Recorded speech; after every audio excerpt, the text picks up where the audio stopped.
In Westworld Season 2, Episode 6, Maeve stands surrounded by corpses. These are the hosts who charged her last episode. She's apparently killed them with her voice power and her swords. Did she really have to do this, though? Her voice can control hosts. Why not just freeze them, like Maeve did to Bernard last season? Or wake them to consciousness, like Maeve offered to Akane? Maeve told Bernard that she won't hurt him, because that's what humans do to hosts. But here she is, slaughtering dozens of helpless hosts, which arguably makes her no better than the humans she's rebelling against. Akane mourns the death of Sakura, and Maeve remembers her own beloved daughter. It's a comment on the sameness of human stories and feelings across cultures, and a reflection on the preciousness of host life. And then Maeve kills more soldiers, cause fuck those guys. They're confronted by Tanaka, who's challenged to a duel by Musashi. Musashi uses 2 swords in combat, just like the real historical Miyamoto Musashi, who was famous for using 2 swords. Akane asks Maeve to use her power on Tanaka, but Maeve says we each deserve to choose our fate, even if that fate is death. So Musashi beats Tanaka and lets him commit seppuku before beheading him, allowing Tanaka to choose death. But does Tanaka or Musashi or any of the Shogun hosts really have the power to choose? Even if they're off their scripts, their personalities are still programmed. They're not fully conscious, and they don't know that their world is fake. How can they truly choose death when they don't know the nature of their lives? They go to Snow Lake and lay Sakura's heart to rest in the place she felt at peace. Maeve heads off to find her daughter, while Akane and Musashi stay behind. They choose to defend their land and stay with Sakura's spirit, even if it means their death when Delos or other hosts come. Would their choice be different if they knew that their land is a theme park and that Sakura is a broken robot? As this inscription says, everything is a dream. This place is fake. And maybe there's beauty in choosing the illusion, like religious faith, love, meaning. But if Delos restores the park, these hosts could be trapped in the same cycle of death and abuse that Maeve fought to escape.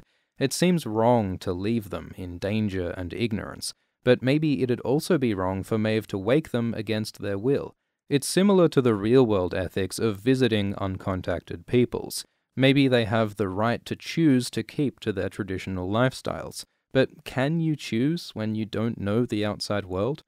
Hanayo joins Maeve's party as they exit Shogun World through a grave tunnel. The way this works is that Undertaker hosts bury dead hosts by chucking them in these tunnels, where they're taken underground to the mesa for repairs, so Westworld handles the dead without breaking the illusion of the park. Maeve finally reunites with her daughter. They had lived here at this homestead until about a year ago, when William killed them both. Maeve broke down and was reprogrammed as the Mariposa Madam. Now when she returns, she finds her daughter has a new mother. Maeve was replaced, just like Clementine was when she was decommissioned. And this is how Westworld works. For all we know, this daughter had a dozen mothers besides Maeve. So how can Maeve claim her? At the start of the season, Bernard said that something's real when it's irreplaceable. Maeve has been replaced, so is her relationship with her daughter real? Just when things get philosophical, Ghost Nation turns up and chases Maeve and her daughter. This has happened before. Maeve remembers being chased and scalped back in Season 1. But this time, Akecheta tells Maeve to come with him, that they are meant for the same path. Maeve replies that his path leads to hell. Last season, Maeve learned that the Ghost Nation religion involves shades, figures of Westworld texts. Shades are described as men sent from hell to oversee our world, so maybe that's why Maeve associates Ghost Nation with hell, but isn't Maeve woke now? Doesn't she know that shades are just texts, and hell's just the mesa, and hosts get replaced? Isn't she curious about Ghost Nation? And why is she running away instead of using her voice on the hosts? Maeve's meant to have maxed out intelligence. Maybe her daughter and homestead have made Maeve fall back to old patterns. As a conscious host, she has to balance the programmed feelings that give her life meaning against the complex realities that undermine meaning, just like in real life. Lee calls Delos security for help, which could save Felix, Sylvester, and Lee, but it's a betrayal of Maeve, putting her hosts in danger. Lee at least has the decency to look guilty. After the time he spent with Maeve, he sees that hosts are people too. William spends some quality time with his daughter Emily, aka Grace.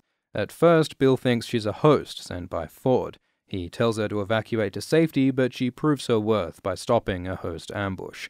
Later, she and Bill have a heart-to-heart. They talk about going to the Raj once with Juliet, Emily's mother. But Emily and Bill have different memories of that time. Some fans take this as evidence that William is a host, failing a fidelity test, but maybe he's just a bad dad who forgets stuff about his kid. Emily says she wants to bring Bill home, to repair their relationship and to save Bill from dying in the park. Bill agrees, but in the morning he leaves Emily behind to continue his quest. So this is classic William. He acts like a good guy and a family man, but that's just to hide his true Westworld self. Emily is also hiding something. She says she only came to the parks for nostalgia and now wants to leave. But earlier, Emily told Stubbs that she's not looking to leave, and we saw her following this map with the Delos research symbol. It looks like Emily has a mission that she's hiding from William. She mentions being contacted by Charlotte, so maybe she's actually working for Charlotte, helping her secure Delos data. And if William is a robot, maybe he's the data. We don't yet know what Emily really wants. While William's hat is black, Emily's is a murky brown-grey. It's not clear whose side she's on. Later, William's party is attacked by Ghost Nation, which is like the 6th time in this series that these guys have turned up, looked spooky, then gone. They've captured some humans and killed some hosts. They're connected to Shades and to the maze, so maybe they're awake, but we still don't know what Ghost Nation wants. Stubbs returns to the Mesa Hub, having escaped from Ghost Nation. He meets Charlotte, who has captured Peter Abernathy, because he has secret data in his head that the Delos Company wants. Charlotte has Peter physically nailed to a chair, because Westworld never misses an opportunity for some Jesus imagery.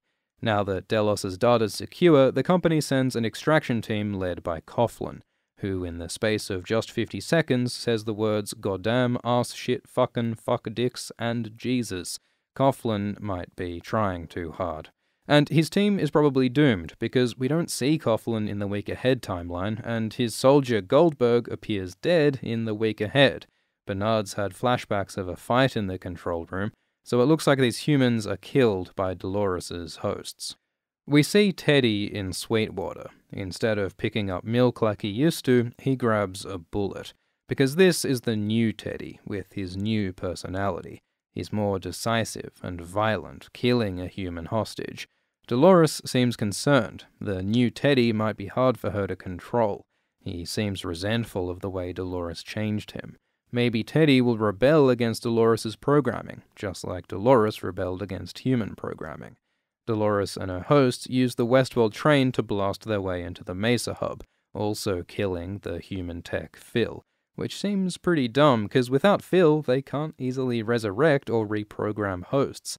There's no going back for new Teddy. Dolores' mission is to get her host father, Peter. Bernard and Elsie also head to the Mesa Hub.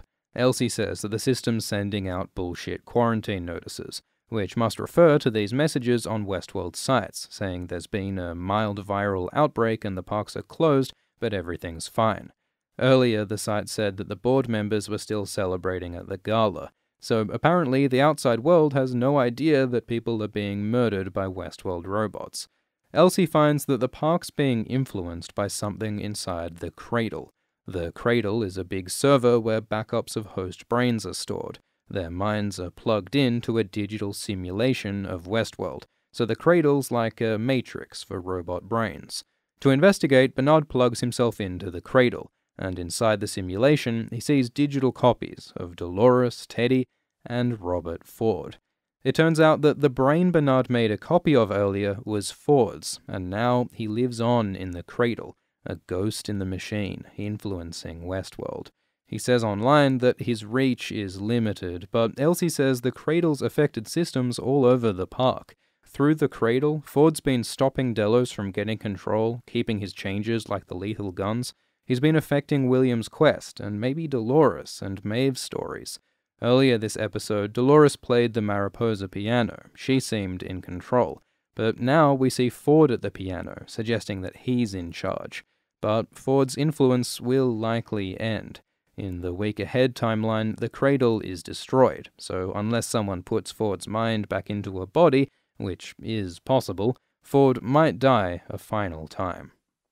The beginning of this episode is even more confusing than the end. Dolores speaks with someone who seems to be Arnold, Ford's partner who died 30 years ago. Arnold talks about the Escalante massacre, whether he should kill all the hosts to try and save them from life in the park. Then Dolores reveals that this conversation is a test for fidelity that they've repeated countless times, like the tests on the robot clone of James Delos in episode 4. So apparently, this Arnold is also some kind of clone.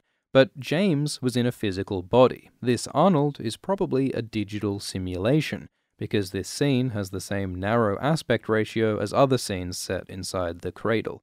And it does make sense to run these fidelity tests digitally. It's much cheaper than physically burning and rebuilding James's room over and over, and presumably you could run the software fast, do 100 iterations of Arnold in one day, instead of over decades like James. But who is making this Arnold clone in the Cradle? And why? And when? This might be a flashback from decades ago, with Ford trying to recreate his friend Arnold, but it seems like Dolores is running this, so maybe this is happening in the future, with Dolores trying to recreate Arnold. In a connected scene at the start of this season, Digital Arnold mentions a dream of the ocean, which seems to refer to the flooded valley of the Week Ahead timeline. Maybe the Bernard on the beach in the week ahead has this Digital Arnold in his head.